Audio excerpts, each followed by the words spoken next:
এত যে গরম পড়েছে তারপরেও মনে হচ্ছে গরম ভাতে এরকম একটু মাংস হলে আহা। আসসালামু আলাইকুম, সবাইকে স্বাগত জানাচ্ছি আরও একটি রেসিপি দেখার জন্য।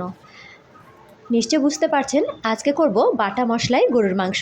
তো চলেন দেখে নিই আমি কিভাবে কি মশলা ব্যবহার করে মাংসটা রান্না করলাম। তো এর জন্য আমি প্রথমে পরিমাণ মতো ধনিয়া, জিরা, শুকনা মরিচ, জয়ফল, তারা মশলার সামান্য, জয়ত্রী আর শাহি জিরা, এই মশলাগুলোকে আমি পানিতে একটু ভিজিয়ে রাখছি।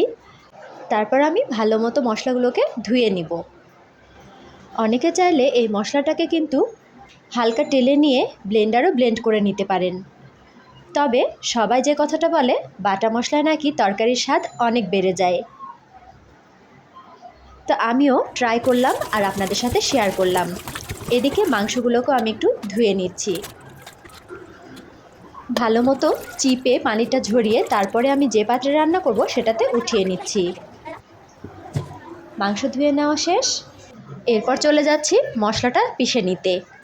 এই তো পাটায় সবগুলো মশলা নিয়ে নিলাম, তারপরে সুন্দর মতো যতটুকু পেরেছি মিহি করে পিষে নিয়েছি।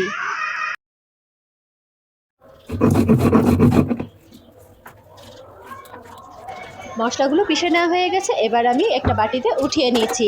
আর আদা রসুন আমার আগে থেকেই পিষে নেওয়া ছিল বা ব্লেন্ড করে নেওয়া ছিল, যে কারণে সেটা আর নিলাম না। তো এবার মাংসের মধ্যে দিয়ে দিলাম পেঁয়াজ,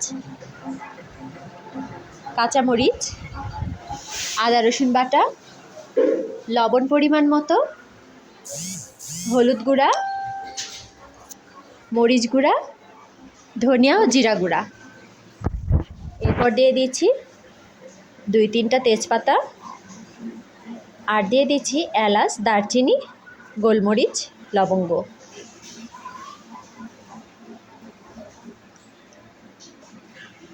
এবার পরিমাণ মতো তেল দিয়ে আমি খুব ভালো মতো মাংসটাকে মাখিয়ে নিচ্ছি। এক্ষেত্রে একটু যোগ করি, সেটা হলো যে মশলাটা আমি বেটে রেখেছি বা পিষে রেখেছি সেটা এই মাখানোর পর্যায়েও যোগ করা যেতে পারে। তবে আমার কি যে মনে হলো, আমি ভাবলাম তরকারিটা মানে মাংসটা কষানোর সময় মশলাটা অ্যাড করব। মাংসটা আমি মাখিয়ে রাখছি না, হাতে বেশি সময় ছিল না, তবে মাংসটা এতটা ফ্রেশ ছিল খুব তাড়াতাড়ি সিদ্ধ হয়ে গিয়েছিল। তো ঢাকনা দিয়ে আমি তাড়াতাড়ি ফ্লেমটা অন করে দিয়েছি, আর এই তো ঢাকনাটা তুলে আমি বাটা মশলাটা দিয়ে দিলাম। এবার কিছুই না, মাংস থেকে অনেকটাই পানি বের হয়েছে, শুধু কষিয়ে নেওয়ার পালা। তো এভাবে বারবার ঢাকনা দিয়ে আমি ঢেকে ঢেকে কষিয়ে নিচ্ছি। আর দিয়ে দিলাম 2টা গোটা রসুন। এটা অনেকেই অবশ্য করে থাকেন, গোটা রসুন মাংসের খুব পছন্দ করেন। রসুন দিয়ে কিছুক্ষণ কষিয়ে নেওয়ার পর আবারও আমি অ্যাড করছি কেটে রাখা আলু। আমাদের বাসায় বিশেষ করে আমার মিস্টার মাংসের আলুটা বেশি পছন্দ করেন, যে কারণে একটা আলু আমি টুকরো করে কেটে দিয়ে দিয়েছি। আলুটা প্রথমে দিলে খুব বেশি সিদ্ধ হয়ে যাবে আর মাংসের ঝোলের সাথে মিশে যাবে, তাই চেষ্টা করেছি সবার শেষে দেওয়ার।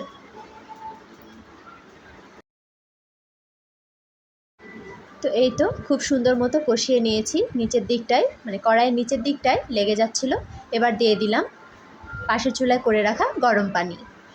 গরুর মাংসে অবশ্যই গরম পানি ব্যবহার করার চেষ্টা করবেন। এবার বাকি রান্নাটুকু এভাবেই হয়ে যাবে। মাংসের স্বাদকে কিন্তু আরও বাড়িয়ে দেয় পেঁয়াজ বেরেস্তা। রান্না শেষ করার ঠিক আগ মুহূর্তে পেঁয়াজ বেরেস্তা দিয়ে নামিয়ে নিলে সেটা আরও বেশি সুস্বাদু হয়। অনেকে হয়তো জানেন, অনেকে হয়তো জানেন না, বিশেষ করে যারা নতুন তাদের জন্য আমি শেয়ার করলাম। আর আমি আসলে রান্না শিখাই না, আমি আসলে যেভাবে রান্না করি সেটা আপনাদের সাথে শেয়ার করি। তো ভালো লাগলে অবশ্যই একটু লাইক কমেন্ট করে পাশে থাকবেন। তো সবশেষে ভাজা জিরা গুঁড়া দিয়ে দিলাম।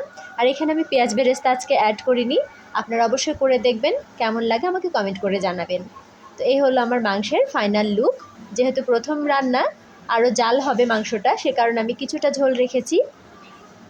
ধন্যবাদ সবাইকে, সুস্থ থাকবেন, ভালো থাকবেন, আল্লাহ হাফেজ।